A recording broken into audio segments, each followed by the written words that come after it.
आहे का?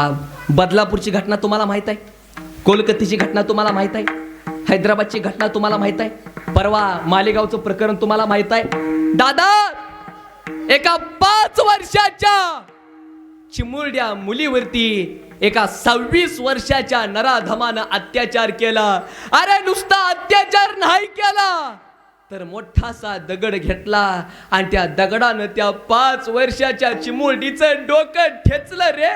अरे एवढं भयानक अवस्था झाली होती, त्या मुलीचं तोंड सुद्धा ओळखू येत नव्हतं. मला प्रश्न विचारायचा आहे, काय दोष होता त्या मुलीचा की एवढ्या भयानक मृत्यूने तिला कवटाळलं? जगावर विश्वास ठेवला ही चूक झाली, जग तिला चांगलाही वाटलं ही तिची चूक झाली.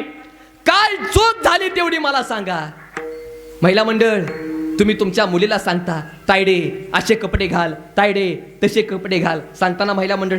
हो सांगताना महिला मंडळ सांगा. पण वाक्य सांगू का? मुलीच्या अंगावरती 5,000चे कपडे असावे, पण हिंदू संस्कृतीला शोभतील असे असावे.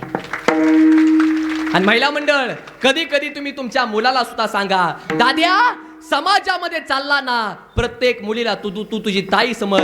असं जर तुम्ही जर सांगितलं तर महाराष्ट्रातली 90% गुन्हेगारी जाग्याला थांबल्याशिवाय राहणार नाही. काय मत आहे तेवढं मला सांगा.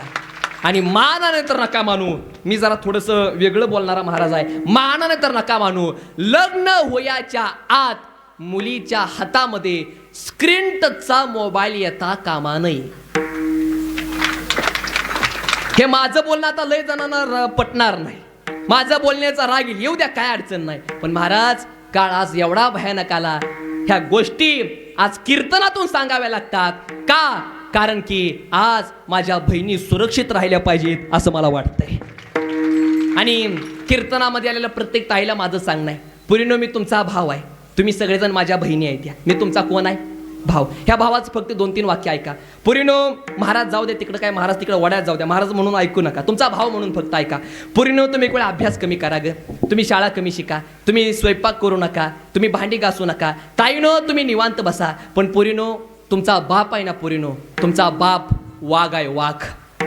तुमचा बाप वाघ आहे. अरे त्याचं बनेल फाटलंय, फाटू द्या, चप्पल तुटली आहे, तुटू द्या, कर्ज आहे, असू द्या. पण ताईनो, तुमच्या बापानं त्यानं सगळं विकलंय ग ताईनो, पण तुमच्या बापानं त्यानं कधी त्याचा स्वाभिमान कधी विकला नाही.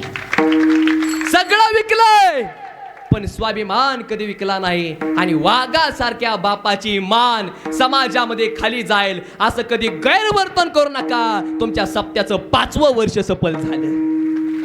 आणि मी असं म्हणत नाही बाबा तुम्ही तोंडाला पावडर लावू नका, फेअर अँड लवली लावू नका, लिपस्टिक लावू नका, मी म्हणत नाही, करा ना मेकअप, काय अडचण नाही, करा मेकअप. पण तुम्ही तुमचं तोंड एवढं पण पांढरं करू नका, एवढं पण पांढरं करू नका की तुमचं तोंड पांढरं करण्यानं तुमच्या बापाचं तोंड काळं होईल. एवढं पण तोंड कधी पांढरं करू नका. आणि माझं वाक्य नीट ऐका, हृदयामध्ये कोरा माझं वाक्य. जी मुलगी समाजामध्ये चालत असताना मान खाली घालून चालते, त्याच मुलीचा बाप समाजामध्ये वर मान करून चालू शकतो. ही सगळ्यात मोठी वस्तुस्थिती आहे. विठाला विठाला.